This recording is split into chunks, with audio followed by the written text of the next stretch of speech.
The Atlanta Journal, here we go. Black Voices for Trump. Director. Oh, come on, Atlanta. Man, we ain't paying this money for this.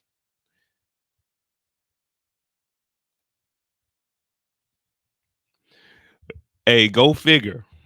Go figure. Director of Black Voices for Trump is held in jail without bond.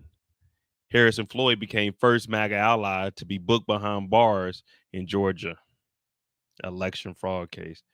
So all the blacks for Trump are out front. All the niggas for Trumps are out front. Not one of them stood up and said, "Hey, how about the director for Black Voices for Trump? Why don't we get him a bond?" Not one of them niggas for Trump. One of them blacks for Trump. None of them were outside saying, "Man, hey man, Harrison Floyd, let's get Harrison Floyd out." But they out here screaming free Trump. What I tell you, man, them niggas out front, them niggas ain't shit, man. That's why I don't hang with niggas. But yeah, exactly, Miss Bradshaw. You a black for Trump, but when you go to jail, they said Trump's the first nigga to ever have all his information sent to the jail. They didn't have to weigh him or nothing. They just said, "How much you think you weigh? How tall are you?" They had all of it done. All he had to do was walk through, get the mug shot, walk out the back door, in and out like a fast food restaurant.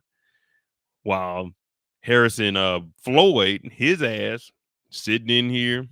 Trump didn't even say, "Hey, can we get a bond for my dog Harrison?" Trump for blacks, right? He didn't even say, "What's up with Harrison?" That nigga went in, took his picture, and left. He's like a baby daddy showing up to a baby shower he ain't want to be at. Show up, hold the baby, or take a picture with the stomach, hand on the stomach, take a picture and dip. The former director of Black Voices for Trump, Harrison Floyd, was the first of the 19 Fulton County defendants to be held in jail without bond. Floyd turned 39, turned himself in uh, Thursday afternoon after Fonnie Willis gave President Trump and the other 18 co-conspirators in her election interference case until noon of Friday. He didn't negotiate a bond, so he remained in custody after being charged with the RICO. And oh man, he was soliciting false statements and influencing witnesses.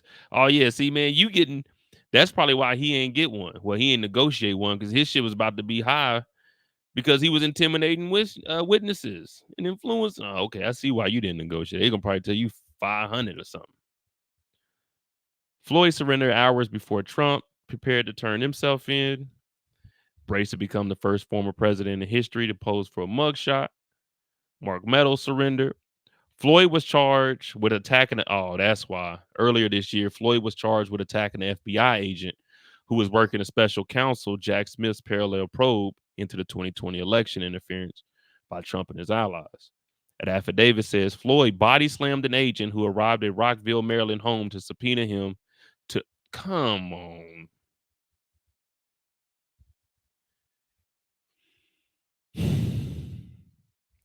An affidavit said he body slammed an agent who tried to subpoena him to appear before a federal grand jury in Washington, D.C. Now, let me tell you something.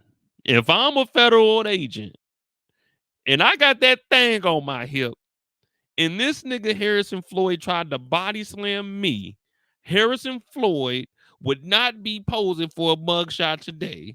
There would have been a funeral for Harrison Floyd for attacking an FBI agent. There wouldn't have been no mug shots. I fear for my life. He body slammed me. I shot him. Pink, pink. He's gone. This nigga Harrison Floyd.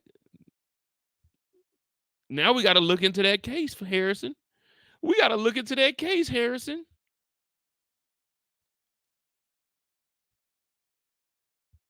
Okay, it said he said. This ain't what I'm saying. This saying he said. Who the fuck do you think you are? Floyd allegedly screamed. The affidavit says, describing that Floyd was standing chest to chest with the agent after knocking him backward with his body. So it's a little chest bump, little chest bump. In Georgia, Floyd is accused alongside Stephen Cliffgard Lee, a police chap. Oh my God. There was a police chaplain in Trevian Cootie, Kanye West's former publicist, oppressor poll worker Rudy Freeman into falsely saying she committed election fraud. So they had a police chaplain? What?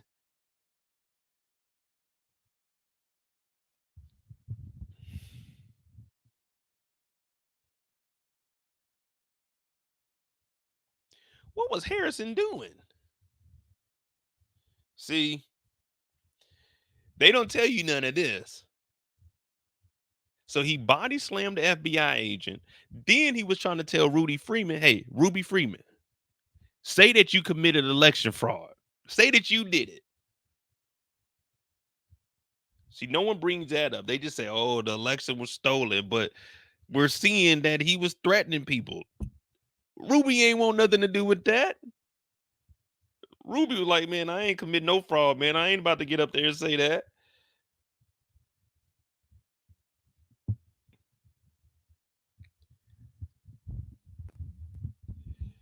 Damn. Let me tell you something. If this ain't the dumbest shit ever, ain't nothing cracking over here. A few hours, 2 hours or so. Mark Meadows, we were waiting this afternoon when he first put on the website the information about him being booked. It wasn't a very long time before that mugshot came out. I can tell you earlier there was some consideration that we might, have to wait until the following business day to get that mugshot. That hasn't happened here. The local authorities have been very good and transparent about releasing those mugshots on a timely basis. So if that tracks, and we do have confirmation from a source with the Trump campaign, but also, as I understand it, our colleague reporting from an official source here that a mugshot was taken. It's possible we could see it, within the next few minutes or perhaps the next few hours. I was speaking with several of the Trump supporters here who are waiting for that mugshot, and certainly this is something that the Trump campaign likely plans to use in order to raise money. And this iconic shot, as you said, Tom, and for all the worst reasons. It is an extraordinary optic here, the way that the former president, Tom, has both been treated like any other criminal defendant in a criminal case and the way that he has been treated as an exceptional defendant in this case. Look at the speed by which this processing happened. I don't know that either one of us thought we'd be sitting here at this point watching him head back to New Jersey already at 8:08 Eastern time here, much less that he'd have had his mugshot taken. That had been a question mark all day. Would we see this or not? The way that this image is going to be used. I want to bring in Chuck Todd as we stay in these live pictures here. I want to ask our control room to keep these up. And Chuck, this is something that you will see likely from both Democrats and Republicans for the next year and a half of this political campaign. Yeah, no, I mean, he's done.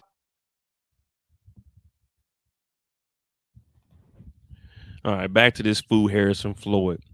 So he body slammed the FBI agent, went chest to chest with the agent, pressured Ruby Freeman into falsely committing election fraud. Freeman and her daughter, Shaya Moss, who gave tearful testimony to the White House Select Committee on January 6th, were subjects of a conspiracy theory echoed by Trump and his allies. Freeman and Moss were falsely accused of pulling phony mail-in ballots from suitcases while tabulating the count on election day at Atlanta State Farm Arena. One of the other Fulton County defendants, former New York Mayor Rudy Giuliani, pushed that the mother and daughter were passing USB drives like vials of heroin or cocaine as they counted ballots. Now, if you don't remember, I'm gonna try to find it, but they were in the corner. They they even said that they ran a stack of votes like 2 or 3 times through for Joe Biden. But when you watch the footage, they didn't do none of that. So let me see. They were passing the drives like cocaine as they counted the ballots. Man, it be your own people too. Look at this nigga, man. Go ahead and give him a nice little 7-year sentence. That's what he needs. A nice little 7 years to sit on down. No suits.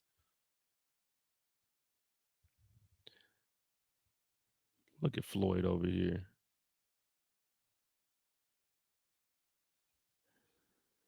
Yep. Go ahead. I'm saying 7 years for him. A good 10 years would be nice, but they'll probably give him like 7. Moss tearfully testified before Congress that her mother had merely passed her a ginger mint. The women were receiving death threats in the election aftermath as Giuliani and others were pushing the narrative about Freeman, Floyd, Lee, and Cuddy were allegedly on a mission to get the poll worker to lie and say these falsehoods were true. So you wanted her to get up there and lie and say she committed fraud so she could go to jail for this election? Man. Floyd told Rutgers in December 2021 he had asked Cuddy to visit Freeman at her Atlanta home, which he did January 4th, 2021. He also said he was no longer working for Trump campaign at the time. Cuddy allegedly told Freeman that she was sent there by a high-profile individual, an apparent reference to West.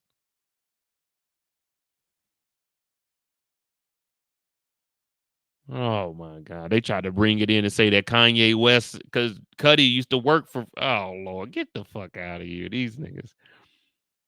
Freeman was skeptical at first and called the police. She eventually met with Cuddy at the police station.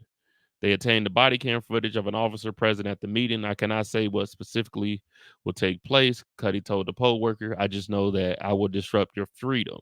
She said, in the freedom of one or more of your family members. You are a loose end for a party that needs to tidy up. The publishers continued, adding that the federal people were involved. Damn, she called Ruby a loose end that the party needed to tidy up, basically get rid of. Oh, man, that's a threat right there. I would have feared for my life. I'm suing now. I'm suing for threats against my life. Cuddy then said she was going to put Harrison Ford, presumed to be Harrison Floyd, on speakerphone, explaining that he had authoritative powers to get you protection.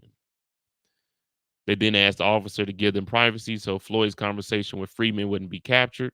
Freeman later said that Cuddy and Floyd tried to get her to implicate herself in a voter fraud scheme. If you don't tell everything, she recalled Cuddy saying, you're going to jail. Freeman said she grew suspicious, jumped from her chair, and told Ye's publicist, the devil is alive. The devil is alive. Then she called the police officer back over. I'm gonna tell. The episode showed the desperate attempt of Trump allies to make, damn. All right, Harrison Floyd,